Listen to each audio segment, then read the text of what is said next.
अयोध्या में आज नवनिर्मित राम मंदिर में भगवान रामलला की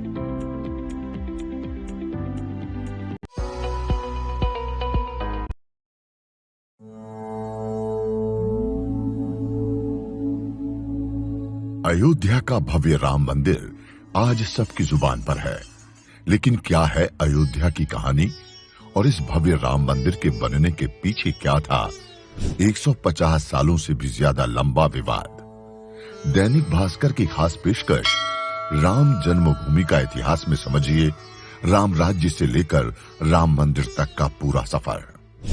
अथर्ववेद में पहली बार अयोध्या का जिक्र मिलता है। 1862-63 का आर्कियोलॉजिकल सर्वे बताता है कि अयोध्या भगवान बुद्ध के काल में भी संपन्न थी।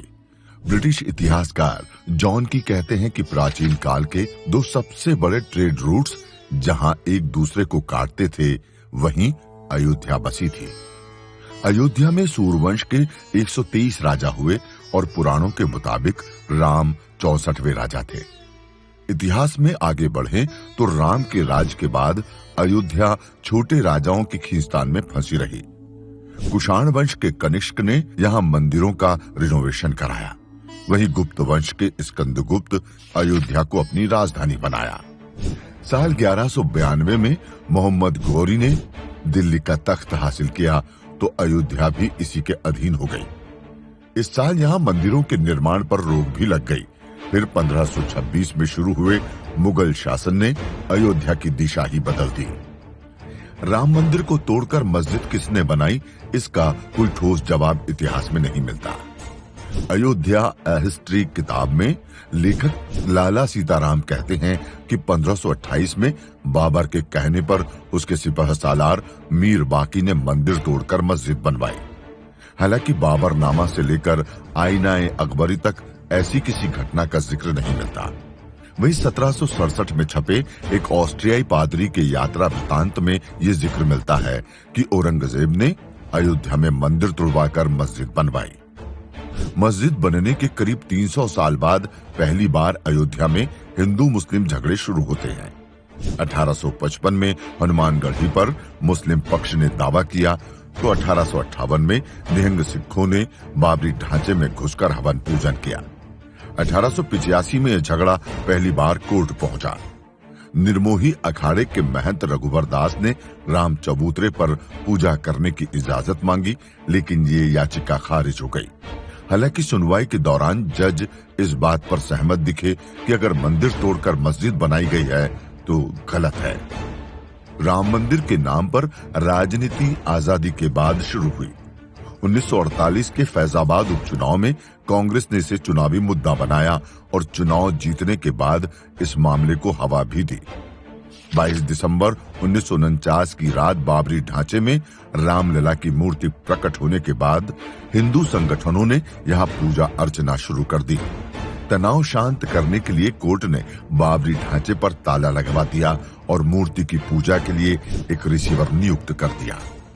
इसके बाद राम मंदिर की लड़ाई फिर अदालत पहुंची। 1950 से 1961 के बीच राम जन्म स्थान पर हक का दावा करते हुए निर्मोही अखाड़े और सुन्नी वक्फ बोर्ड दोनों कोर्ट गए।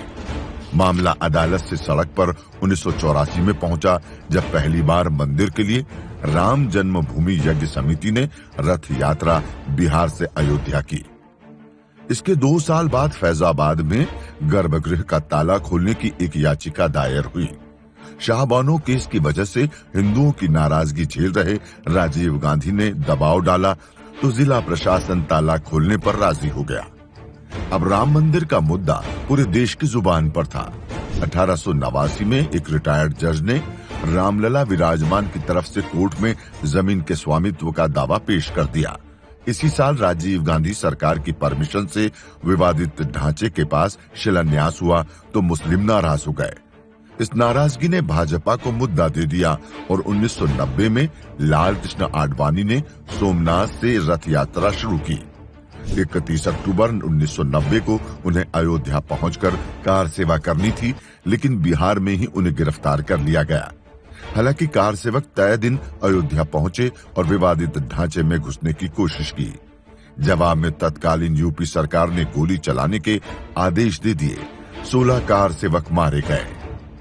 1992 में सरकार और हालात बदले और फिर 6 दिसंबर 1992 को अयोध्या की सूरत ही बदल गई। लाखों कार सेवकों ने महज 6 घंटे में बाबरी ढांचे को गिरा दिया। ढांचा गिराने का ये केस सीबीआई कोर्ट तो राम जन्म स्थान के अधिकार का केस जिला अदालतों से हाई कोर्ट तक कई सालों तक घूमता रहा।